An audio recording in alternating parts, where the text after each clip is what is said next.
lấy cái chè ấy còn điểm thôi. Đi vào đám đấy đó con đó. Tôi sẽ còn 10 cái đây. Chụp bình dụng chắc đẹp chụp. Chụp đi.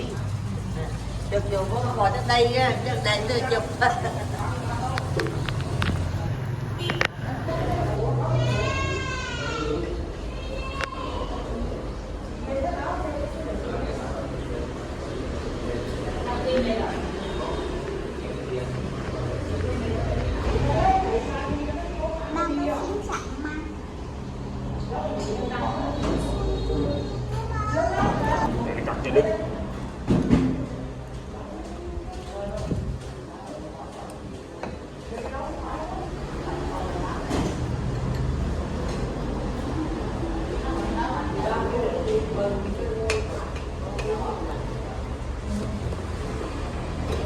Mà dương bánh đũa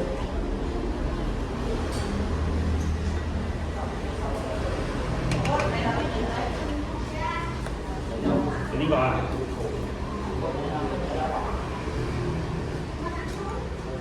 tại con luôn rồi ăn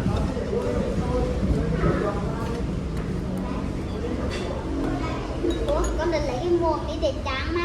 à đi Cái cuộn khăn mình chay chuồng mà mình nằm Bánh cháy là phải dăng trước phải nhí. không vỏ không thôi, vỏ đi về mấy con đi nấu á, Tức là họ dăng vỏ bánh với bò từ.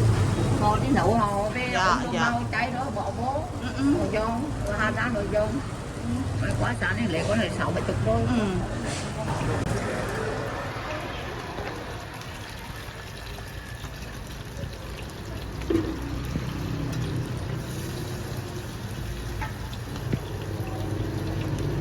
Chụp được cái đấy à, nó quẹo cổ chụp cổ nó cái quẹo cái bạn rắn Dom bánh dom bánh thì chắc họ thêm.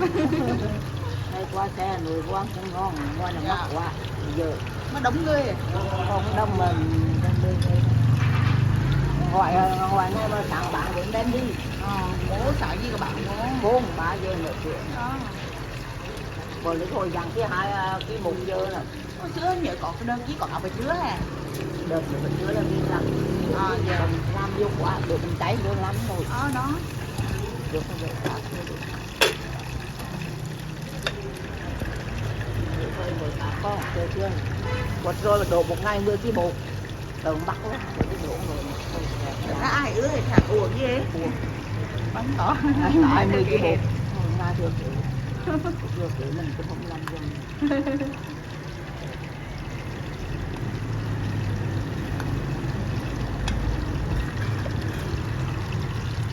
dần chưa Hết dần. Nó vô đoan mà đông là gì nhỉ? tôi nắm lo chưa còn ăn cái kia đó đi xếp thế vô 2-3 ra chuyện. Bớt đúng rồi.